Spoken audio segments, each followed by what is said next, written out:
you look up the definition of hypothesis, it is a best guess. But the key is you start to experiment. And as we experiment, let's measure. Let's test these things out. Let's have short feedback loops to see how things are going.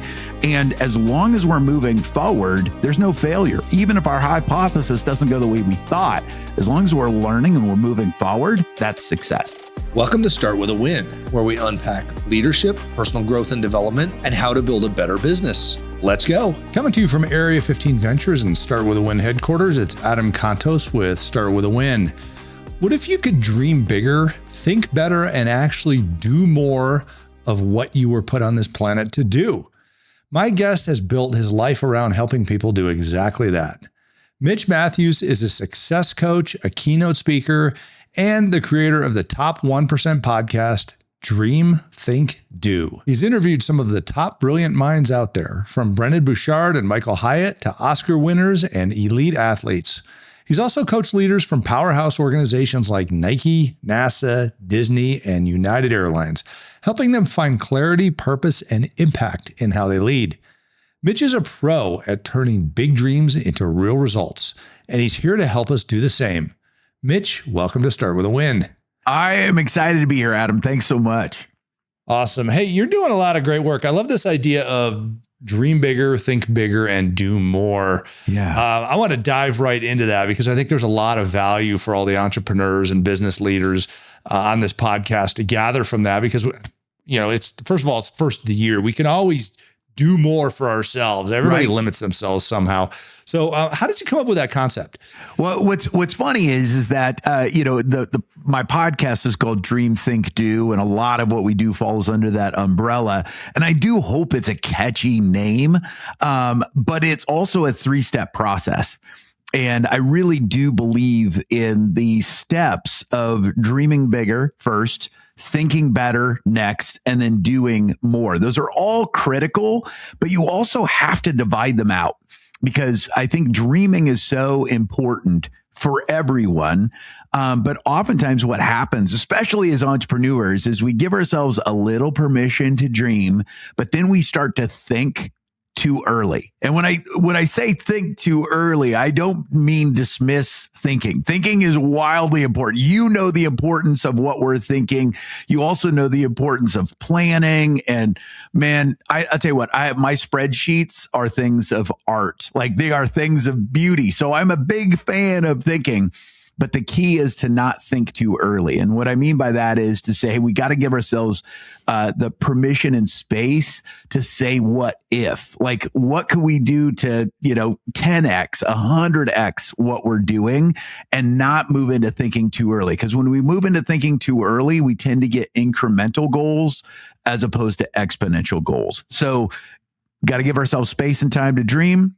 Then move into thinking and do that strategically, but then also never forget to move into doing, because that is the most critical step of all of them. Is we got to start experimenting and getting after it.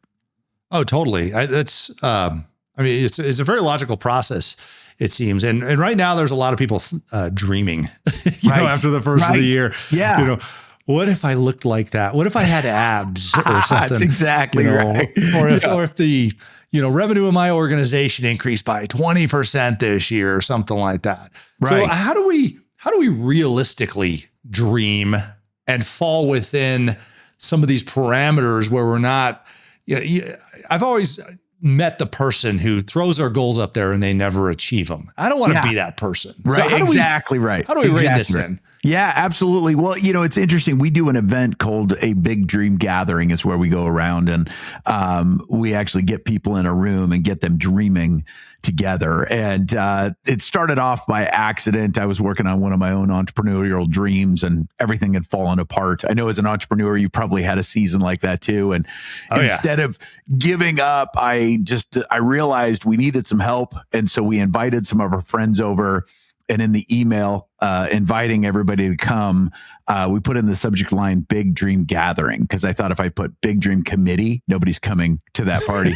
But basically I said, hey, come over. We're going to write some dreams down on our wall. We're going to put them up and just see if we can help each other out. And it was supposed to go for a couple of hours. We lost control of it. It went for a full week, and it was pretty crazy. And that actually has continued on, and now we do them all over the country. But that first big dream gathering taught us a lot about giving yourself permission and time and space to dream, but also some important things. So one of the things that we learned with that is, one, you can't dream alone. Right. So part of allowing yourself to step into truly bigger dreams, not just incremental dreams, not that, hey, how could I do 5% better than I did last year? But to say, hey, how could I do 10x better than I did last year? Right. Whether it's in work or in life, in your marriage or, in your family, whatever it might be, how can we do exponentially better this year? So you can't dream alone. But part of it too is to be able to give yourself space and time and intentionality of dreaming in different categories. Because I think as entrepreneurs, it's sometimes easier to dream for work and to forget about dreaming for your life, right? And I think work-life balance is a misnomer. It's all life, right? Like, especially as entrepreneurs, like, it's all life. So to say, hey, what are some of those things you want to do in your career, in your businesses, all of those things, but also don't forget, what are some of those things you want to do in your relationships, in your life, what do you want to experience more this year? So with the big dream gatherings, we introduce categories, and it's a great reminder for people to say, okay, one of the categories is business and career, but other categories are family and relationships. Other categories are travel. Other categories are media and entertainment and publishing. You're an example of this. You wrote a great book. It definitely, you didn't have to. Obviously, you're busy enough with your day job, but that was obviously a dream of yours and you made it happen. But again, it's not something you had to do, but you probably gave yourself a little space and time to think about that and then make it happen. So a big part of it is, giving yourself that permission to say, hey, what are some of those things I want to do or achieve at work? But also, what are some of those other categories that you might be exploring too? I was going to ask you, how do you get specific with your dreams? But I guess the categories start to refine that, right? The categories, what's interesting about the categories, and really we came across that with the big dream gathering as a happy accident. We started having hundreds of people come to these events and we're like, we need to organize this a little bit more. It was happy chaos because people were walking in the room just, giving themselves permission to dream because they saw other people doing it. But we needed to order it, a little bit. And so we started to throw these categories up. And what was interesting is the categories did help people, start to organize the dreams and find people with similar dreams. But one of the other things that we realized was the categories started to give people permission to dream in different areas. It's interesting. People would often come to a big dream gathering with one dream in mind. And interestingly enough, that first big dream gathering that we held, we invited 31 of our friends. And as you can imagine, it was a weird idea and I was really needing help. So we gave them short notice. Now, we are Midwesterners, so we made it a potluck. So that always helps your numbers. But we invited 31 friends and 29 of our friends showed up, which was crazy. But a big part of the feedback that we got from our friends, and we've got great friends, a lot of entrepreneurial friends, and people that I'm really connected with, in entrepreneurial spaces. And what was interesting is that people said, I got this email from you saying, hey, what's my dreams? Come over, let's write them down on the walls, help each other out. Some of them knew exactly what their dreams were, but most of them didn't. Or they said, well, I could tell you what my goals are for my business, or I could tell you what my goals are for my team. But when it came to my dreams, I couldn't answer it. So they're like, that's why I came. I didn't come knowing what my dreams are.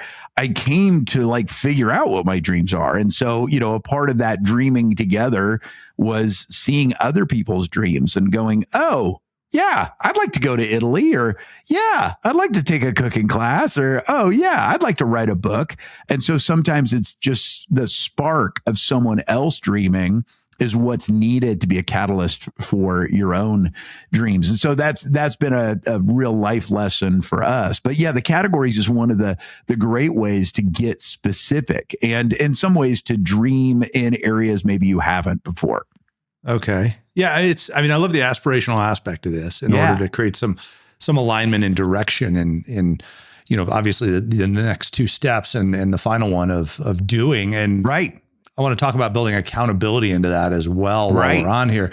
But let's talk about leaders. You're leading an organization. It seems like, and I'm using air quotes here, dreaming as a leader doesn't quite seem like it's as organized as it should be when it comes to, looking out for stakeholder value and, the employees and the direction of the business. You can't go to your board and go, I'm dreaming of doing this. Exactly. They would throw you out so fast. What are you smoking? Exactly. How do you translate that into key business leadership? Yeah, it's great. That's a great question. And I agree with you. It's funny. I just had a TED Talk, and in the first minute of that TED Talk, here I've got a podcast called Dream, Think, Do. And, we're in the top 1% of all podcasts. And I confessed in the first minute that I have a love-hate relationship with the word dream. And it's for that very reason that oftentimes we can all acknowledge that dreaming is important. I mean, you think about, some of the best stories of innovation or breakthrough or comeback. Usually you can trace that back to at least one person giving themselves permission to dream. So we can all acknowledge that it's important, but the word itself feels a little touchy-feely. And you're exactly right. Like we have to bring it back to things to say, hey, what's tangible from that? And sadly, what's a challenge that comes with the word dream is often people stay there. That's why we talk about the 3 steps is dreaming is important and it's important to start there, but we have to move into thinking. We have to move into doing. And there is a certain category of people that just stay in dreaming because it's fun and it's, it's inspiring, all of those things. So I do talk with leaders about this all the time. And the importance of giving space, and time to dream, but to also bring that back to, all right, how do we translate that into goals? What are some, specific things? Now, what's interesting too about dreams, and a big thing that I talk with about leaders is I plead with them, never ask your team, what's your big dream? Never ask your employees, never ask your key players, what's your big dream? Because oftentimes that locks people up, that puts a lot of pressure on one thing.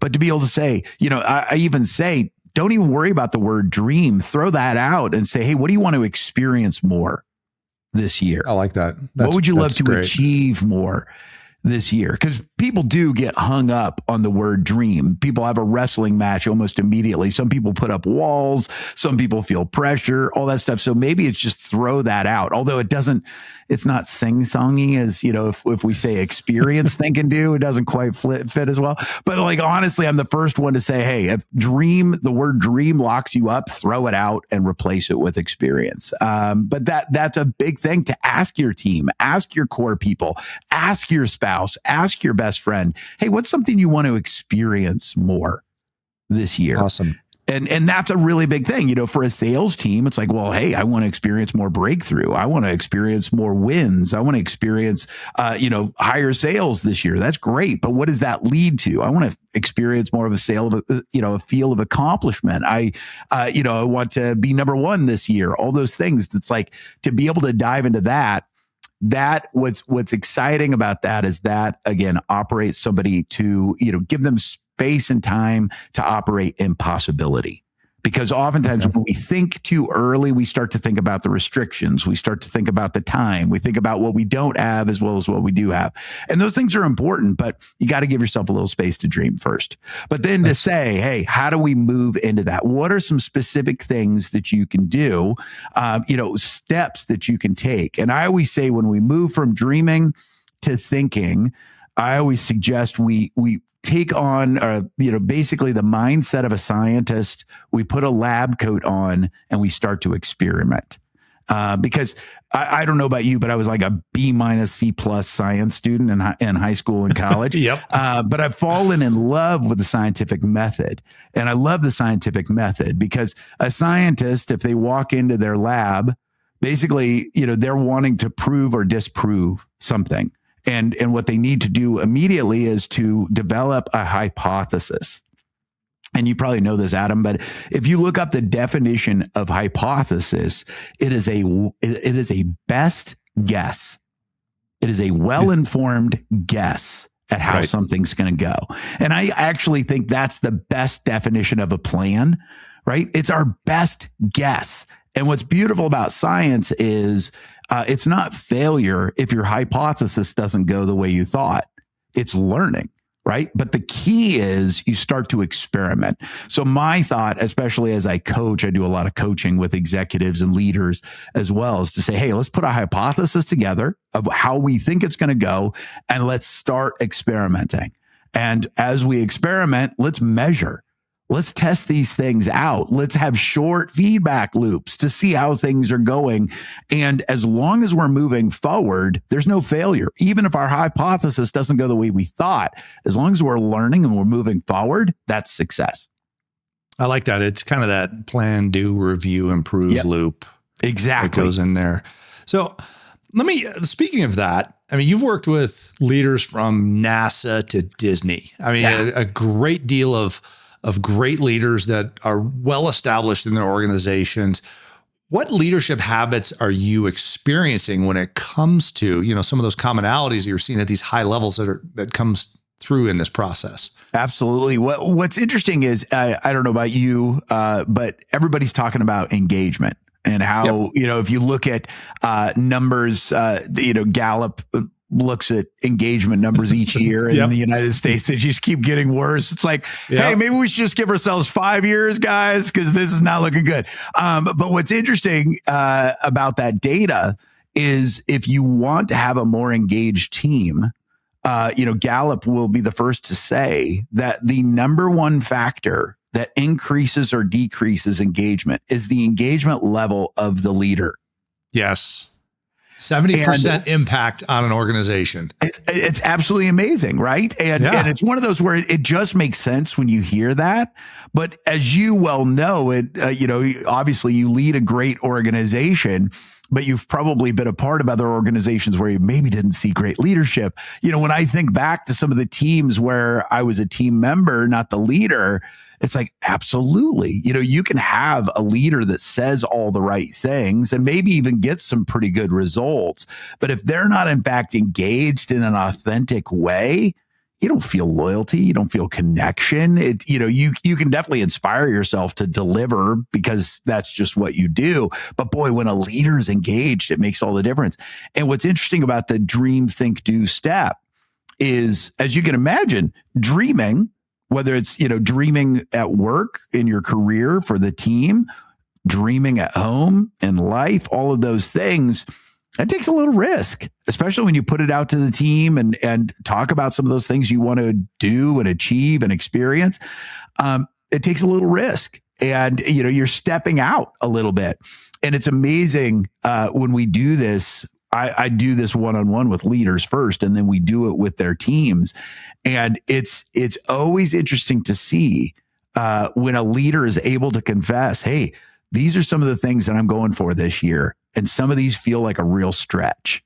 Like, I don't know, I'm going to say this, but I don't know whether I can achieve it. What's interesting is that oftentimes leaders, as you well know, to admit you don't have all the answers or to not be entirely sure you're going to get it done, that feels like a risk.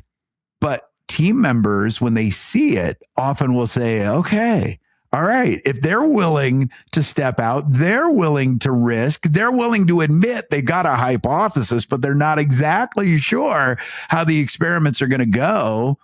Well, that really lets a ripple effect of permission happen within the team, where you can have those open feedback loops, communication, and it's that authenticity and that risk also tends to inspire a lot of loyalty and engagement. And so, it's funny in that dreaming, I agree with you. It's, it has the risk of feeling really touchy feely, but boy, it's amazing what that can spark in the sense of connection and engagement. This is great. I think it's interesting. I think the think better part of it is I would guess that's the one that gets people most excited. And it's the most, in many ways, it's the most practical. And what's funny is like, it's in the middle because it is, as you well know, our thinking is the tipping point. Right. Yeah, totally. But that takes me to kind of my next question that I want to, really dive deep into here is the do part. Yeah. And that's the riskiest thing for, once people get through this dream think part, they're like, yay, okay. And then you go do, and they're going, oh, this is when I can fail. Right. And exactly. This is the hard part for the employees and the leaders, not necessarily talking about accountability yet. And, accountability is a dirty word in a lot of organizations because people hate accountability. If the accountability has been, they're a risk averse organization or something like that, it's hard for people to face the facts because if this fails, this particular project or whatever, people are like, oh, am I going to lose my job? Or are we going to get in trouble? Yep. So how do you get people to step up for the do more part and set that risk aside? Obviously you talked about permission, which is a big absolutely word. It does come back to permission. What's interesting is the accountability word. It's one of my favorite words, but just like dream, it can be a loaded word. Like, I don't know about you, but I had a vice principal in high school. He's no longer living. I won't say his name, but he loved accountability. But anytime he said the word accountability, there was a finger being pointed. You will be held accountable, right? And oftentimes people have, an adverse reaction to that word accountability because somebody's probably used it in a negative way in their life. But I love accountability because just like we were talking about earlier, you have a positive and effective feedback loop. There is no failure as long as we're learning and moving forward, right? So to be able to say, hey, here's our hypothesis. Here's what we think is going to happen. Let's try it out. And then next week, let's talk about it. And it doesn't even have to be delayed. It's like, hey, let me know how it's going. And what's beautiful about this, especially as a leader, is that when we have that mindset of a scientist, you can't do it in every situation, but I'm always looking, even with my own teams, I'm always looking for those opportunities for people to try things out where we're really not sure how it's going to go. I'll give you an example, kind of a funny, embarrassing example. We had a new team member that came on, and we were doing some new things with some of our marketing strategies and some of our automation. And I'd given her the task of growing this particular area, this particular project. And she came up with an idea of using a particular software and tool. And I didn't tell her, but we'd tried it before and it had not gone well, like 2 years ago. But I thought, you know what, this is a safe space. This is how, we wanted to give her room to be able to explore. This was her hypothesis of what she thought might work. And deep down, Adam, I'm, embarrassed to say this. I thought, you know what, it's probably going to be good if this goes down in flames because boy, she'll really learn. And, we'll get to be, we'll be able to show her that, hey, we're behind you. You're not going to lose your job. We, put an emphasis on experimenting and all this stuff. And I kind of knew like, hey, I tried it. Not going to go well, but let's give her room to try. She went out and tried it and it was a home run. She killed it. And it's one of those, like, who knows whether, it was timing, whether it was slight change in messaging, whatever. But the very thing I thought was going to go down in flames because it had done that before for us was a huge success, and it's made a huge difference for us. And what I love about that is that, again, in the heart of experimenting, the doing is, as long as we're learning, as long as we're moving forward, there is no failure. And, a big part of that, especially as leaders, is giving your team and your people space to hypothesize and experiment. And even when you think things might, go differently, of course, I did put some guardrails up around being able to say, hey, this could be your spend. Let's try this, those kinds of things. It wasn't just like carte blanche, but it was amazing to see. And, we go back to the engagement conversation. Like, she felt so proud that it had worked out. And I shared with her afterwards. I was like, hey, we tried that 2 years ago and it didn't work for us. So I'm so freaking proud of you. Like, I didn't want to burn your idea down before you got to experiment. So I didn't share that with you, but I'm so proud of you. I'm so excited for this. And she's just beaming.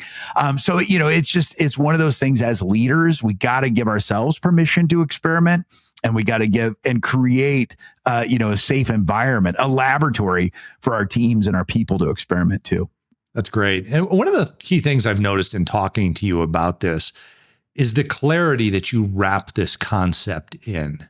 And that's so incredibly important as a leader, because we have, employees are very reticent to come in and do this type of thing initially if they're in a culture of, let's not call it accountability, but call it criticism, a culture of criticism or something like that. And this should be able to pull them out of that and put them into a culture of growth and, the dreaming and actually accomplishing things. So absolutely. Just the way that you're framing this is outstanding. So kudos to you. I appreciate it. I wanted to remind the audience to check you out at the podcast Dream, Think, Do, one of the top 1% podcasts out there. A lot of great guests on there. So make sure you check it out, everybody. Also, Mitch, where can we find you online if our listeners want to learn more? Best place to go is to just go to mitchmatthews.com. We spent our whole budget on coming up with that domain name, Adam. But yeah, mitchmatthews.com. There's a lot of free resources there and tools to help you as you're helping your team to do the very things that we're talking about. Awesome. And in doing my research on you before this podcast, I learned a lot about these concepts. And I've been studying leadership and business growth for decades. I actually teach executive MBA students, and what you have here is real gold. I have to say, that. I really appreciate all that you're doing to help people grow their businesses and themselves, frankly. So, Mitch, I have a question I ask all of our great guests on the show, and that's, how do you start your day with a win? I love this question, and I'm glad we've got 4 more hours. So here's what's funny about this is I was like, oh man, do I shoot straight or do I tell them what I should say? Right? Like, what's funny about this is I know what I should say. And that is, I never check my email before 9 a.m. All of those things. Right. Right. But I'll be honest, like today, even though we were talking today, I still check my email as I got up. It's that thing of going, but then I gave myself grace to go, you know what? I can get off this. I don't need it. And, nothing's blown up. The world is still here. I'll get back to this at 9. So I would say part of starting your day is give yourself some freaking grace. Yep. Second part is just what you did. Get yourself some freaking coffee. There you go. I love it. I know not everybody does. But I tell you what, my goal in the first half hour of each day is to get really good coffee. My mantra is caffeinate, then hydrate. I do it in that order. I do know the power of hydrating when you wake up, but the first thing I really want to touch my lips are, other than a kiss from my wife, is a really good cup of coffee. So I nurture that. I enjoy that. I definitely get a good cup of coffee. And then the big thing is I decide it's a little bit of what can enrich my heart, my mind, and then my body. So each day, especially when I'm not traveling, but even when I'm traveling, I try to do this is I basically have a ritual of 30 to 60 minutes of reading, thinking, meditating, praying on, for me, scripture is a big part of how I start each day. And I'm a nerd, so I love to dive into scripture, but I have a Bible that I use that allows me to get into the Hebrew and the Greek because I just love to go deep. And so I do some things to look at maybe what might be common, but I always try to look at what I know or what's common and try to see it from a different perspective each day. So that's a part of it, is to say, okay, I'm going to do this activity. And again, sometimes it might be visiting scripture or another author, another writer, those kinds of things. But I'm always looking for, how can I see this thing from a little different perspective today? And that helps wake me up, right? Because I don't know about you, but I can look at scripture, or I can look at a good book, and oftentimes I can read and I can go for a half hour. I can read a full chapter or 2 chapters and then not remember a thing a half hour later. But if I'm asking myself, how can I see the common and see it differently today? That engages my brain in a different way. So like, there are days like today, I looked at 2 paragraphs and they were pretty short paragraphs. And that took me all like 45 minutes, but my brain was engaged and I got to see a Bible verse I'm very familiar with, but I dove into one word in the Hebrew that kind of changed everything. Right. And now I can remember it. It's amazing, all that stuff. So I always try to look at the common and then say, hey, well, how can I see that differently today? And that's one of my lead questions, because I need something. Because I don't know about you, but I can fall asleep in my coffee if I haven't engaged my brain in a specific way. And then I always try to find something to do for exercise. And I've done extreme sports, I've done martial arts, but I'm in a season right now where one of the things I love to do is we have a big dog, and he needs steps, and so do I. So we always, like this morning was an hour hike, and we saw an owl, we saw some fun stuff, all that kind of stuff. It's that kind of thing too, where it's like, you got to find something that works for you for exercise. And it may not be the thing that everybody else does, but find that thing where you can get a little bit of exercise, movement, all of those things. And it doesn't have to be the coolest, hippest sport or exercise, whatever. Find that thing that works for you so that you can do it consistently. Actually sounds very similar to my mornings. So yeah, very much so. I'm not going to lie about the email thing either. So that's right, exactly. I know it's not supposed to do it, but a quick check to make sure the world hasn't blown up is like, okay. Totally. Yeah, it's like, why not?